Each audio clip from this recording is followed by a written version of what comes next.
YouTube family, welcome back to another video. Of course, it's another ear video. So I had my hair washed and I had it just used oils. I did not really saturate with leave-in conditioner. That's why it looks so dried and like desperate for attention. However, we're going in and we're going to get it done and taken care of right now. So here I'm going in with some Let's Jam because I'm just making sure that my parts are put together. So in total you need to do, well, let's start with total.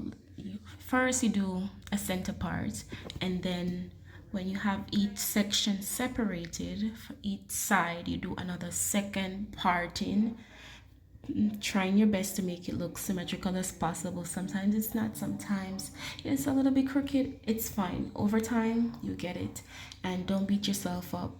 This is all about learning, growing, and evolving. So as we take on the journey of doing our own hair, you also have to make sure that you always have the tools needed for your hair journey.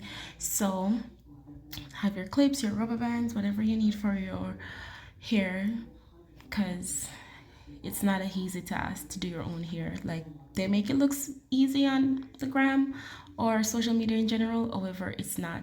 Sometimes it's easier than others, to be honest. However, some styles are just so challenging and it makes you want to give up. You've been standing for long hours, your arms are hurting, it's just not giving what it needs to give, and you're like, I'm just going to pay the $5 million to get it done, because at this point these hairdressers are outrageous with these prices. So the more you can do, the better. So pertaining to the hairstyle, when it comes to doing the crisscross effect, you're doing 4 squares and you have to make sure the hair parting is on par. So first you section off the first square, and it's based on preference for you, whatever is easier. If you want to do the top one first or the bottom one so the hair doesn't get caught, if you have your grab clips and you're more organized than I was, perfect. However, this style is going to take a lot of rubber bands, a lot of gel, and a lot of your arm, well, upper body strength. Yeah, we're gonna need your upper body strength for this because a lot of arms to your head action. So here I'm just parting and making sure that my parting looks pleasing to the eyes, and I'm sectioning off the back portion because I could have just brought the, see, I'm going into doing it right now where I realized there's no need for me to just use another rubber band back there. Just twist my hair in the front to connect it and put the rubber band then and there, instead of using one rubber band to secure it away, then twisting it and then secure it with another rubber band. If you know, like, you have probably finer hair or your hair needs more support with rubber bands, you can go ahead and do that, but I don't have problems with rubber band bursting on me like that. And sometimes, I'm not gonna lie, if the rubber band is in the store for a long time or you live in a humid climate, it can pop easily, especially if you're doing vigorous tasks throughout your day or even when you're sleeping. But I needed the minimum, the bare minimum. And yes, for the sections, I just saturated with the styling jam, and, well, it's called shine and jam, I'm calling it styling jam. And it's a very good product for black hair.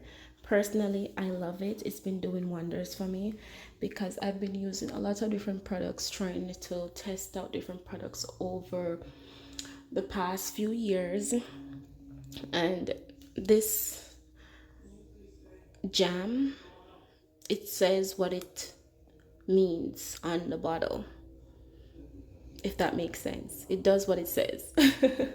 So I am just twisting and making sure it's secured, and don't try to rush it. I know sometimes when you're doing your hair you can get frustrated, it becomes overwhelming, it's time consuming, and you know, the list goes on and on. However, if you want your look to come out and be pleasing towards you, give yourself grace and give yourself time. And I would also recommend that if you're going to do this style, do it like a 45 minutes or hour before going out, so that the products can be like the saturation in your hair can melt in, and like everything looks seamless and blended, so when you go out you don't have the buildup of the products. And that's another thing so that I've been experimenting, like using certain products together can cause chaos because the chemicals or products just don't go together. Like it's not a great combination. That's the word, combination. So be mindful of that. Try to like put it on your hand or skin or something before to test and see if the products go well together, blended. And that's the look of how I got the crisscross method.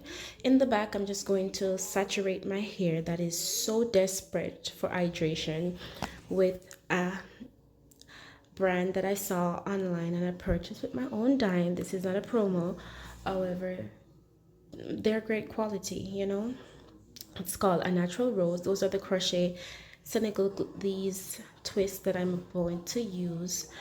And yeah, this I love the thickness, the consistency. Love, love, love, love, love. Definitely purchase again. And yeah, my hair really loves this product. Like she's onto something, and there's a lot of people out there pushing products, but it's not just about the money, it's about the quality. And I'm not saying that, you know, all these products aren't necessary for different people across the globe. However, for me personally, bare minimum is all I need, the bare minimum. So yeah, just for it to look seamless and look more uniform and put together, I'm just twisting the Senegalese twist into the crisscross, and I am separating the bigger sections to make it look even more put together and neat. And yeah, this is the look. I hope you enjoyed it. Like, share, comment, and subscribe. And I'll see you in the next video. Thanks for watching. Bye.